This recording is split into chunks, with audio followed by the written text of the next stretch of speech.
चलिए, जो टॉपिक का मैंने नाम लिखा है इसका नाम है स्मॉल एंगल अप्रोक्सीमेशन, है ना। तो सवाल ये है कि वो कौन से एंगल्स हैं जिसको हम स्मॉल एंगल्स बोलेंगे। तो याद रखिएगा कि वैसे एंगल्स जो 5 डिग्री से कम हो, याद रखिएगा वैसे एंगल्स जो कि 5 डिग्री से कम हो उसको हम लोग स्मॉल एंगल बोलते हैं। तो आप यहाँ लिख सकते हैं कि जब थीटा जो है ये 5 डिग्री से कम होता है तो ऐसे एंगल्स को अपन स्मॉल एंगल बोला जाता है, इनको स्मॉल एंगल्स बोला जाता है। तो हम देखने की कोशिश करते हैं कि स्मॉल एंगल जब होता है तो उस केस में जो है वो टी रेशियोज की वैल्यू कितनी होती है।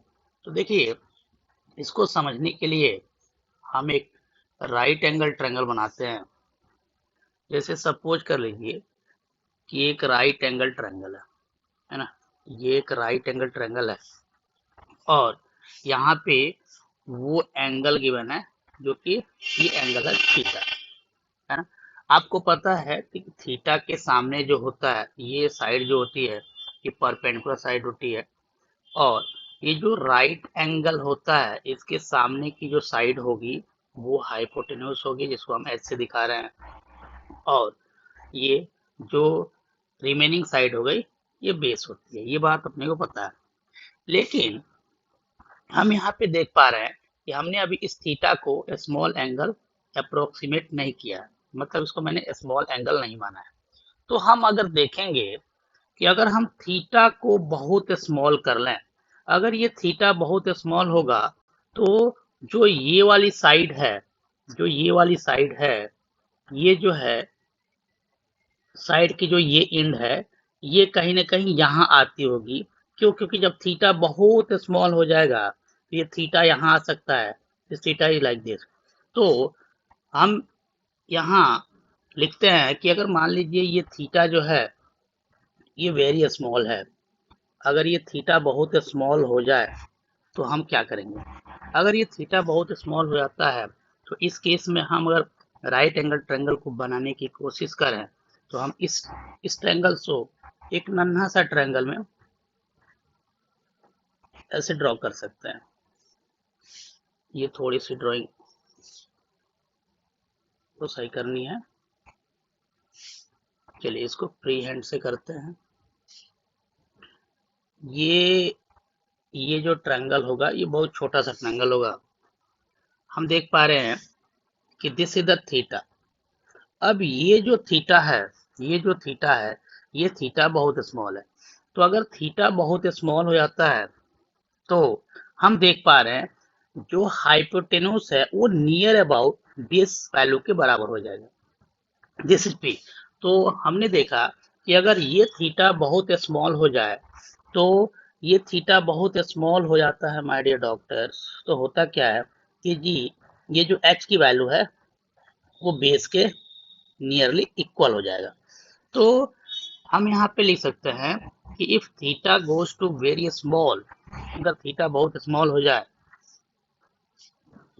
तो यहाँ लिख सकते हैं if theta is very small, तो अपन यहाँ पे लिख सकते हैं base value is nearly equated to H, base की वैल्यू जो है हाइपोटेन्यूज के बराबर हो जाएगी।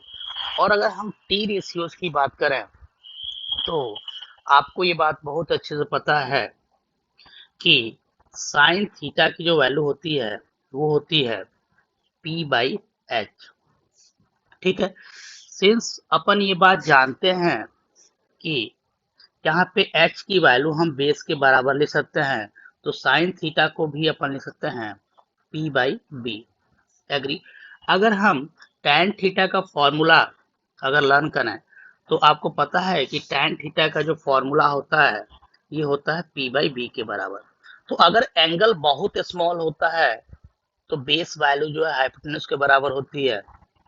तो माय डियर डॉक्टर्स इस केस में हम साइन थीटा को पी बाई एच के जगह पी बाई बी भी लिख सकते हैं। और हम जानते हैं कि पी बाई बी की जो वैल्यू होती है वो टैन थीटा के बराबर होती है। तो हम इसको tan थीटा के बराबर भी लिख सकते हैं। तो हम देख पा रहे हैं कि अगर एंगल बहुत स्मॉल होता है और 5 डिग्री से कम हो तो यहाँ पे साइन थीटा बराबर जो है ये tan थीटा के बराबर आ रहा है। और याद रखिएगा अगर एंगल बहुत स्मॉल है तो इसकी वैल्यू थीटा के बराबर होगा। ये बात आपको लर्न करके रखनी है कि अगर एंगल बहुत स्मॉल हो जाए माय डियर डॉक्टर्स, अगर एंगल बहुत स्मॉल हो जाए तो साइन थीटा की वैल्यू tan थीटा के बराबर होगी। ये कैसे होगी हमने देख लिया। और इसकी वैल्यू फर्दर थीटा के बराबर होगी। लेकिन यहाँ कैच ये है कि थीटा लिखते वक्त आपको यूनिट का ख्याल रखना है। और याद रखिएगा unit must be in radian, unit must be in radian. तो यहाँ पे ख्याल ये रखना है कि theta must be in radian value, ये आपको याद रखना है। तो अगर एंगल जो है स्मॉल होता है तो साइन थीटा tan थीटा के बराबर होगा और इसकी यूनिट को रेडियन में रखना है। चलिए अब अगर हम cos थीटा की बात करें तो हम जानते हैं cos थीटा का जो फॉर्मूला होता है वो होता है b/h। ये बात अपने को पता है। और हम ये बात बहुत अच्छे से जानते हैं कि अगर थीटा बहुत स्मॉल है तो जो h है ये b के बराबर है। h जो है b के बराबर है जब थीटा क्या है, थीटा स्मॉल है। ये बात अपने को पता है। तो इस केस में जब थीटा स्मॉल होता है तो माय डियर डॉक्टर्स हम cos थीटा को कितना लिख सकते हैं, हम cos थीटा को लिख सकते हैं b/b। क्यों? क्योंकि हमने क्या किया, हमने h की जगह b रिप्लेस कर दिया। तो यहाँ h की जगह b लिखूंगा तो b/b, तो b/b तो अगर सॉल्व करें तो जो हमको सॉल्यूशन मिल रहा होगा b यहाँ से कैंसिल आउट हो रहा होगा और ये 1 वैल्यू आ रही होगी। और हम देख पा रहे हैं सबसे बड़ी खासियत ये है कि अगर थीटा स्मॉल हो तो जो cos थीटा की वैल्यू है ये हमेशा के लिए 1 आता है। Whatever be the value of angle must be less than 5 degree, then the cos theta value will be cos theta value will be 1 always. ये हमेशा होगा। और हम ये भी बात देख पा रहे हैं कि यहाँ पे जो 1 मिल रहा है ये कांस्टेंट नंबर है। तो बहुतों के दिमाग में ये सवाल पैदा होता है कि क्या जो ये 1 वैल्यू है ये डिग्री में है या रेडियन में है, जैसे कि हमने आपको ऊपर समझाया। नहीं, आपको इस पे ध्यान रखना है कि cos थीटा में अगर थीटा 5 डिग्री से कम डालोगे तो इसकी वैल्यू 1 होगी और 1 एक नंबर है। तो याद रखिएगा ये एक कांस्टेंट वैल्यू है और एक नंबर है। तो इसको आपको ना डिग्री में कन्वर्ट करने की जरूरत है ना रेडियन में कन्वर्ट करने की जरूरत है। एग्री? ये बात ध्यान रखना। देखिए इसको समझने के लिए हम कुछ एग्जांपल लेते हैं। जैसे जो पहला एग्जांपल है कि you have to evaluate sine 2 degree. आपको ये बात बहुत अच्छे से पता है कि यहाँ पे जो साइन के अंदर एंगल डाला गया है ये बहुत ही कम है। यहाँ थीटा जो है ये 2 डिग्री के बराबर है जो कि स्मॉल एंगल है। क्या है? Small angle. और हम ये बात ऊपर सीखे हैं कि अगर एंगल स्मॉल होता है तो साइन थीटा को अपन थीटा के बराबर लिख सकते हैं, लेकिन थीटा लिखते वक्त अपने को इसको रेडियन में कन्वर्ट करना जरूरी है। तो अगर हम ये बात लिखें तो साइन 2 डिग्री को अपन लिख सकते हैं 2 डिग्री। लेकिन अगर ये आंसर लिखोगे तो एग्जामिनर जो है आपको मार्क्स नहीं देगा, ये मार्क्स नहीं मिलेगा। तो इसके लिए अपन क्या करना पड़ेगा, अपने को इस 2 डिग्री को रेडियन में कन्वर्ट करना पड़ेगा। तो रेडियन में कन्वर्ट करने के लिए अपन पाई/180 डिग्री से ये फैक्टर से मल्टीप्लाई करेंगे। अगर हम देखें इसको तो इसकी वैल्यू आ रहेगी पाई/90। जब हम इसको सॉल्व करेंगे तो इतना आ रहा होगा।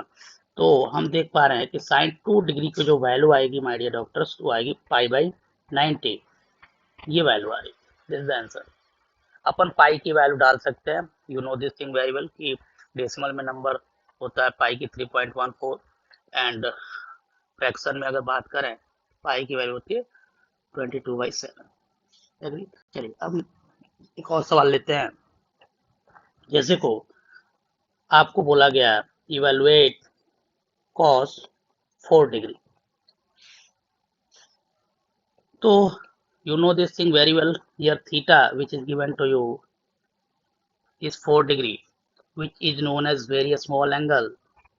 This is a small angle, and in cosine value if small angle is given, then आपको पता है कि इसका आंसर कितना आने वाला है, क्योंकि cos में अगर स्मॉल एंगल डालोगे तो इसकी वैल्यू 1 आएगी हमेशा। कितना भी एंगल क्यों ना हो, अपन इसकी वैल्यू हमेशा 1 लिखेंगे। और यहाँ थीटा जो है स्मॉल एंगल है, इसीलिए cos 4 डिग्री की वैल्यू जो होगी ये 1 होगी। cos 4 डिग्री की वैल्यू 1 होगी। एक और सवाल लेते हैं हमारे डियर डॉक्टर्स। जैसे कि आपको किसी ने बोला tan 3 डिग्री की वैल्यू बताओ, tan 3 डिग्री की वैल्यू बताओ। आपको ये बात बहुत अच्छे से पता है कि जो थीटा अपने को गिवन है वो 3 डिग्री है, और ये जो 3 डिग्री है ये स्मॉल एंगल है। क्यों स्मॉल एंगल है? क्योंकि ये एंगल जो है लेस देन 5 डिग्री है। और हमने देखा कि अगर स्मॉल एंगल होता है तो similar to sine theta tan theta की वैल्यू थीटा के बराबर होती है, और आपको इसको रेडियन में लिखना पड़ेगा। तो हम लिखें अगर, तो टैन 3 डिग्री को अपन 3 डिग्री तो नहीं लिख सकते। अगर ऐसे लिखेंगे तो ये रॉन्ग होगा। जो आपको आंसर दिया होगा वो होगा रेडियन में, तो आपको इसको कन्वर्ट करना पड़ेगा। ठीक है, तो अगर इसको सॉल्व करोगे तो π/60 आंसर आ रहा होगा। इसको कट करोगे तो ये आ रहा होगा। तो आप अगर tan 3 डिग्री की वैल्यू लिखते हो माय डियर डॉक्टर्स, तो ये π/60 आएगा। कितना आएगा? π/60 आएगा। एक और छोटा सा सवाल लेते हैं। आपको h की वैल्यू को इवेलुएट करना है। Evaluate the value of h here. तो आपको सवाल दिया हुआ है, इसमें h की वैल्यू आपको निकालनी है। जैसे कि मान लीजिए अपने को एक ऐसा ट्रायंगल दिया है और यहाँ पे एंगल दिया है 1.8 डिग्री और ये h है, और ये जो बेस वैल्यू है ये 1 मीटर है ना। आपको ये निकालना। आप अगर इसको थोड़ा सा सोचोगे तो जो आपको एंगल दिया हुआ है ये 1.8 डिग्री है, जो कि बहुत छोटी एंगल है, जिसको हम स्मॉल एंगल बोलेंगे। तो आप अगर इसका सॉल्यूशन कर रहे होंगे, जब आपने इसका सॉल्यूशन बनाया होगा, तो आपको पता है कि यहाँ थीटा जो गिवन है ये है 1.8 डिग्री, जो कि आप बोलोगे this is a small angle my dear doctors. चलिए अगर हम इस राइट एंगल ट्रायंगल में tan थीटा लिखें तो दिस बाय दिस आएगा, क्योंकि tan थीटा जो है ये मैंने थीटा माना है, tan थीटा हो जाएगा this by this, p by B. तो अगर हम tan थीटा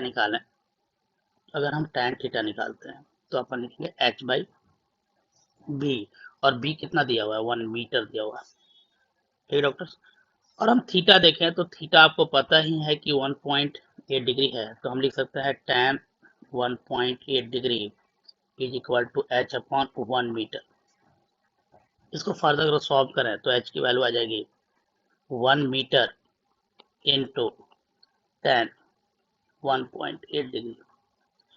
आपको पता है ये बात बहुत अच्छे से कि tan 1.8 को कितना लिखा जा सकता है, तो h is equal to 1 metre into tan 1.8 को अपन सॉल्व करें तो 1.8 डिग्री, और आपको पता है डिग्री में तो लिखा नहीं जाता है, इसको हम रेडियन में कन्वर्ट कर देंगे।